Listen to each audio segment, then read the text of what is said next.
As we continue eastwards along the course of the River Tyne, we come to a place called Byker. The name Byker comes from the Old Norse by-kjør, meaning farmstead or settlement on the marsh. Today it is somewhat infamous for the 1970s Byker Wall Community Project, but in the Victorian and Georgian era, the main road that runs through Byker, Shields Road, was a key thoroughfare connecting Newcastle and the coast. Period architecture on Shields Road is confident and forward-facing. Look up and you will see ostentatious architectural flourishes and hints of the department stores that served Newcastle's growing middle class.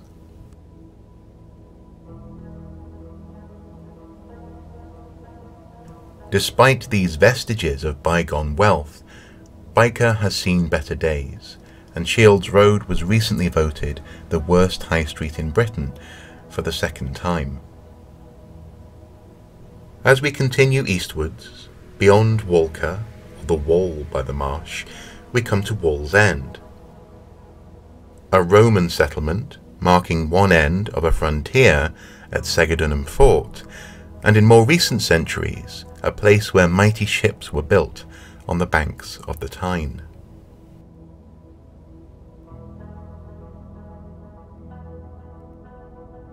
In a place like Wallsend, it's easy to think, well, the only real archaeology is probably going to be Roman at the end of Hadrian's Wall. But actually that's not really the case, and this project is examining elements of archaeology and I suppose the social and urban landscape which are overlooked because, well, they're seen as just a little bit too recent to be important. An excellent example of what I'm talking about can actually be found on the street upon which I live. This street is notable because of, for example, it has features such as bay windows, it has fine pavements leading up to the front doors. It also has, shock horror, 2 floors to each dwelling. This was once a manager's street for people who were overseeing the coal mines, well, coal pits, sorry, and also to a certain extent the shipyard here at Wallsend.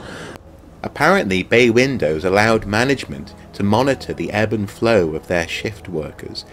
The bigger the window, the more senior the manager.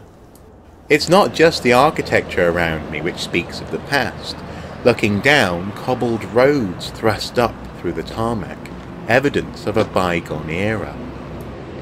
And as we pass behind the houses, we see more evidence of old infrastructure. In this case, coal chutes, small doors built into the walls of yards. The regular clatter of coal being delivered would have once echoed down these cobbled backyards and streets. Though these ordered rows of houses are not all the same. Just one street away, things are beginning to change. The bay windows are no longer here, but there are still some fine details on the fronts of the buildings. This is the beginning of a shift in the social environment. As we pass between more streets, things begin to change. Here, 100-year-old industrial grime is still present, and the streets are different. Just a few more streets away, things are entirely different. The number of doors in the front of houses double. This is because these are what are known as Tyneside Flats. They offer affordable and dignified accommodation for workers. In the mid-19th century, so-called Tyneside Flats sprung up in industrial centres across the northeast. These were single-floor dwellings which had the external appearance of a house. This afforded hard-working, poor people the dignity of living on a street of houses without having to pay the rent for an entire house.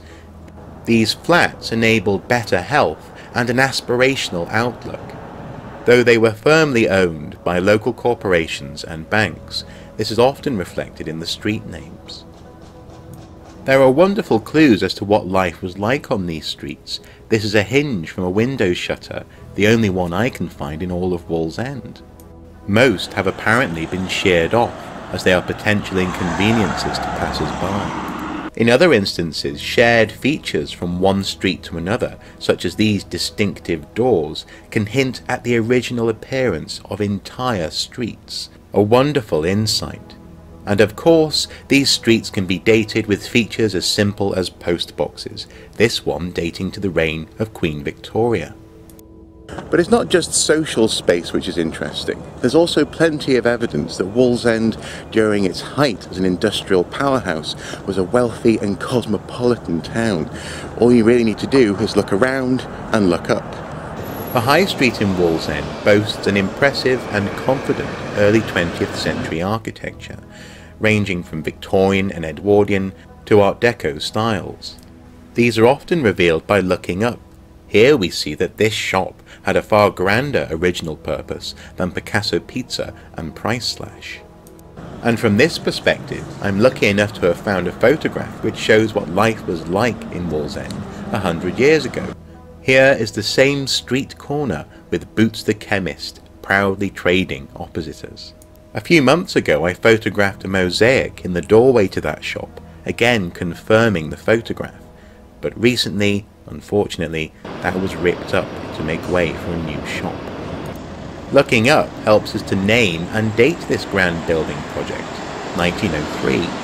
And indeed there are many other similar grand structures in Wallsend. The side streets off the main street provide evidence of the source of this wealth. Wallsend was a storage and trade mecca. It was an industrial powerhouse. A cosmopolitan past is also hinted at by the range of religions represented in Wallsend, from Anglicanism to spiritualism, from Buddhism to Methodism and Mormonism. This history is actively being lost. Through neglect, disinterest and shoddy workmanship, this history is at risk. Now, I'm not against change, far from it. Buildings which are more than 100 years old will and do require updating from time to time. Rather, it's the loss of information, the details, which pains me and actually will be a loss to future generations. I've checked with the HER office, the local Historic Environments record, and they simply don't have records of, for example, the hinges for shutters, the front doors, the pavements, the types of details which actually really bring texture to streets like this one. Incidentally, notice here where a door has been bricked up. This is where 2 Tyneside Flats have been converted into a single house. The second door is no longer needed to provide access to the upper floor. For generations, life in Wallsend quite literally took place in the shadow of grand engineering projects like shipbuilding and mining.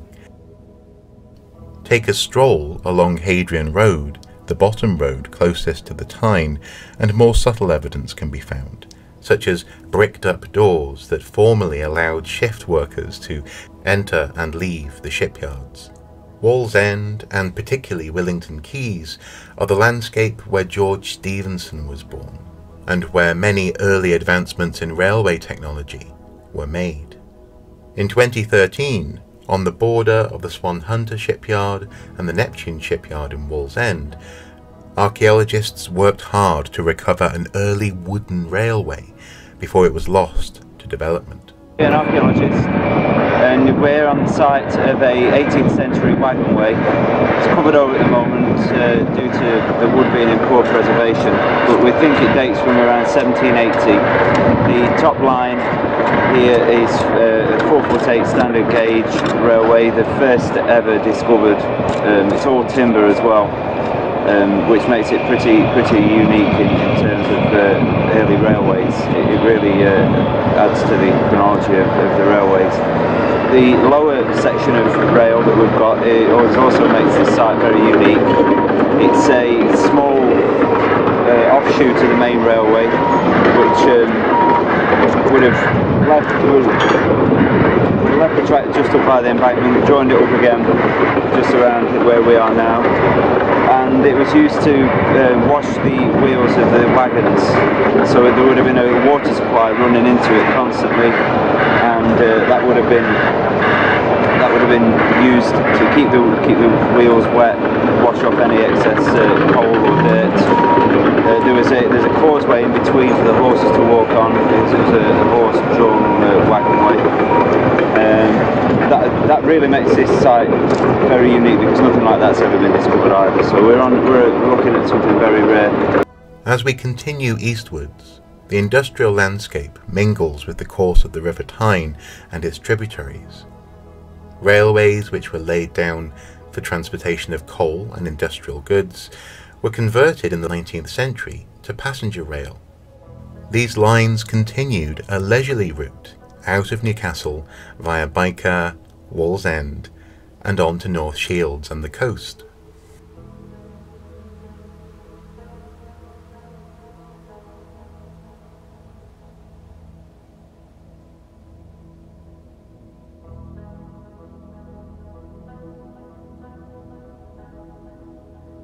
The metro station originally opened in 1839, and passengers arriving at North Shields were immediately confronted with evidence of the bounties of the River Tyne.